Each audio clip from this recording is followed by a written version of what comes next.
I'm going to talk about religion, but it's a broad and very delicate subject, so I have to limit myself. And therefore, I will limit myself to only talk about the links between religion and sexuality. No, this is a very serious talk. So I will talk of what I remember as the most wonderful. It's when the young couple whisper, "Tonight, we are going to make a baby." My talk will be about the impact of religions on the number of babies per woman. This is indeed important because everyone understands that there is some sort of limit on how many people we can be on this planet.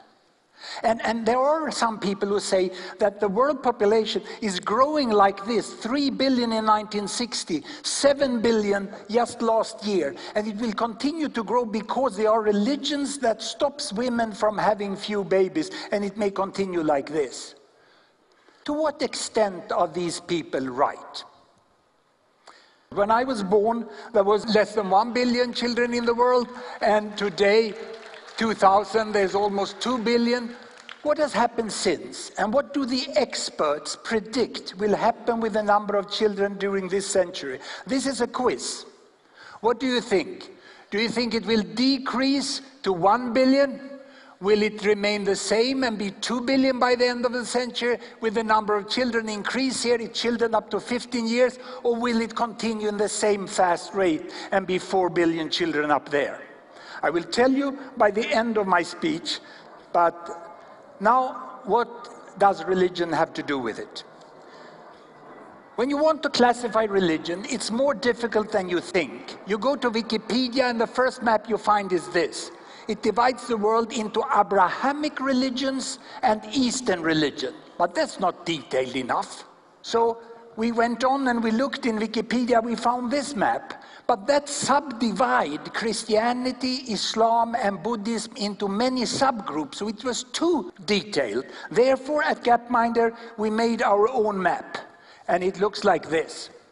It is each country is a bubble. The size is the population, big China and big India here, and the color now is the majority religion.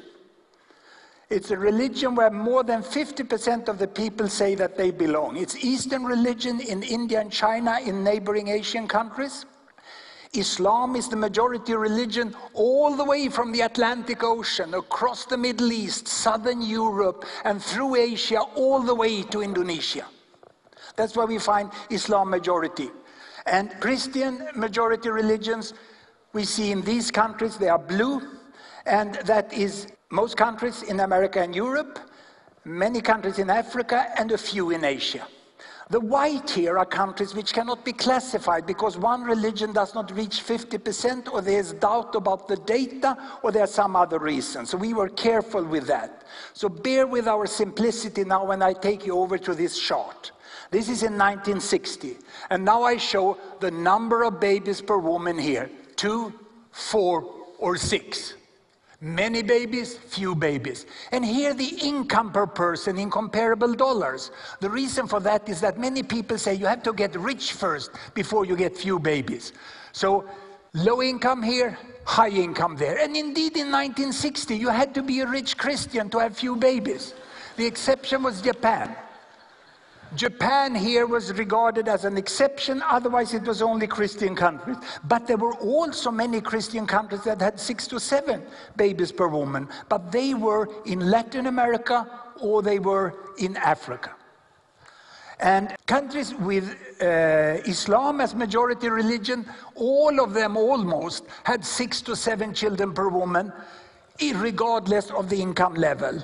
And all the Eastern religions except Japan had the same level. Now let's see what has happened in the world. I start the world, and here we go. 1962, can you see they're getting a little richer, but the number of babies per woman is falling. Look at China, they're falling fairly fast. And all the Muslim majority countries across the income are coming down, as do the Christian majority countries in the middle income range. And when we enter into this century, you find more than half the mankind down here. And by 2010, we are actually 80% of humans who live in countries with about 2 children per woman. It's a quite amazing development which have happened. And these are countries from United States here with $40,000 per capita. France, Russia, Iran, Mexico, Turkey, Algeria, Indonesia, India, and all the way to Bangladesh and Vietnam, which has less than 5% of the income per person in the United States and the same amount of babies per woman. I can tell you that the data on number of children per woman is surprisingly good in all countries. We get that from the census data. It's not one of these statistics which is very doubtful. So what we can conclude is you don't have to get rich to have few children. It has happened across the world.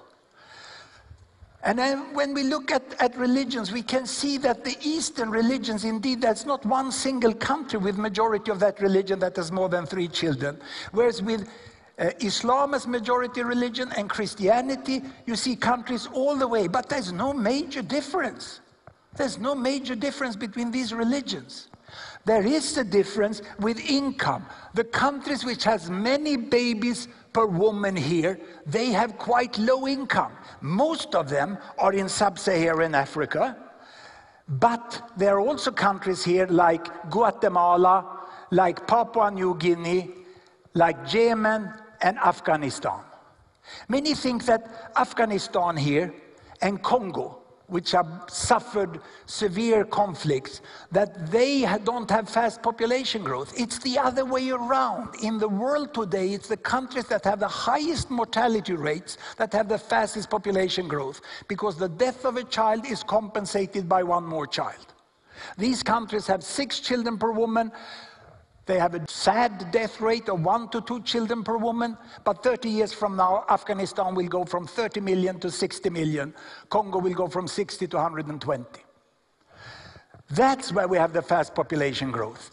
And many think that, oh, these countries, they are stagnant, but they are not. Let me compare Senegal, Muslim-dominated country, with a Christian-dominated country, Ghana. I take them backwards here to their independence when they were up here in the beginning of the 1960s. Just look what they have done. It's an amazing improvement. From 7 children per woman, they've gone all the way down to between 4 and 5. It's a tremendous improvement. So what does it take? Well, we know quite well what is needed in these countries. You need to have children to survive. You need to get out of the deepest poverty, so children are not of importance for work in the family. You need to have access to some family planning, and you need the 4th factor, which perhaps is the most important factor. But let me illustrate that 4th factor by looking at Qatar. Here we have Qatar today, and there we have Bangladesh today. If I take these countries back to the years of their independence, which is almost the same years, 71, 72, it's a quite amazing development which have happened. Look at Bangladesh and Qatar. With so different incomes, it's almost the same drop in number of babies per woman. And what is the reason in Qatar? Well, I do as I always do. I went to the Statistical Authority of Qatar, to their webpage. It's a very good webpage, I recommend it. And I looked up, oh yeah, you can have lots of fun here. And it's provided free of charge. I found Qatar social trends, very interesting, lots to read. I found fertility at birth, and I looked at total fertility rate per woman. These are the scholars and experts in the government agency in Qatar, and they say the most important factors are increased age at first marriage, increased educational level of Qatari women, and more women integrated in the labor force. I couldn't agree more. Science couldn't agree more.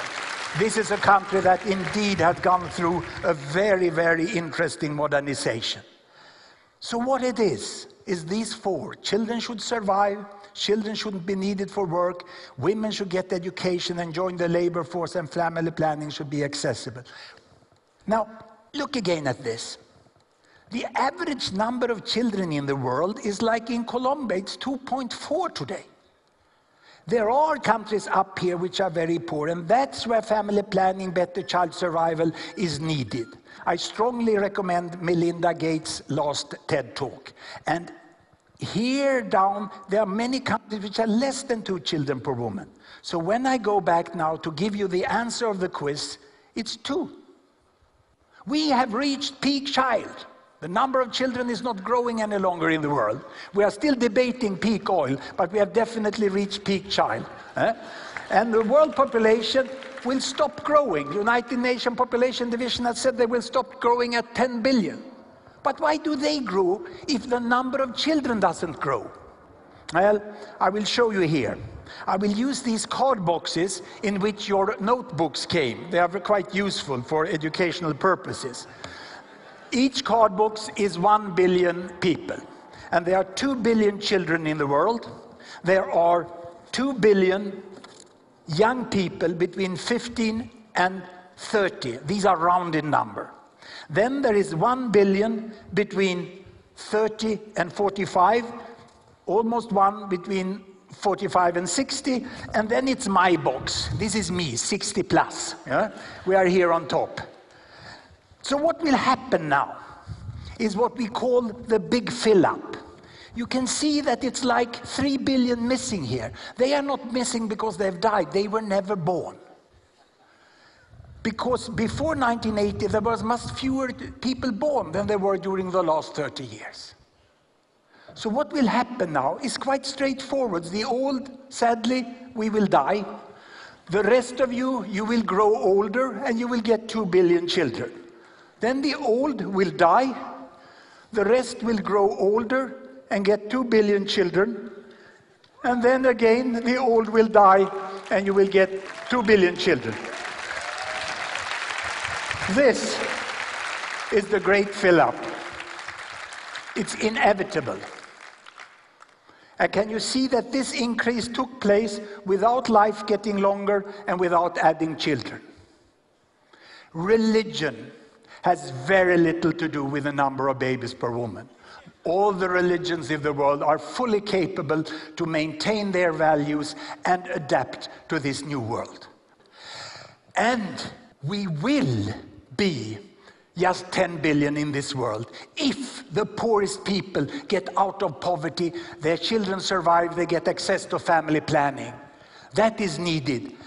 But it's inevitable that we will be 2 to 3 billion more. So when you discuss and when you plan for the resources and the energy needed for the future, for human beings on this planet, you have to plan for 10 billions. Thank you very much.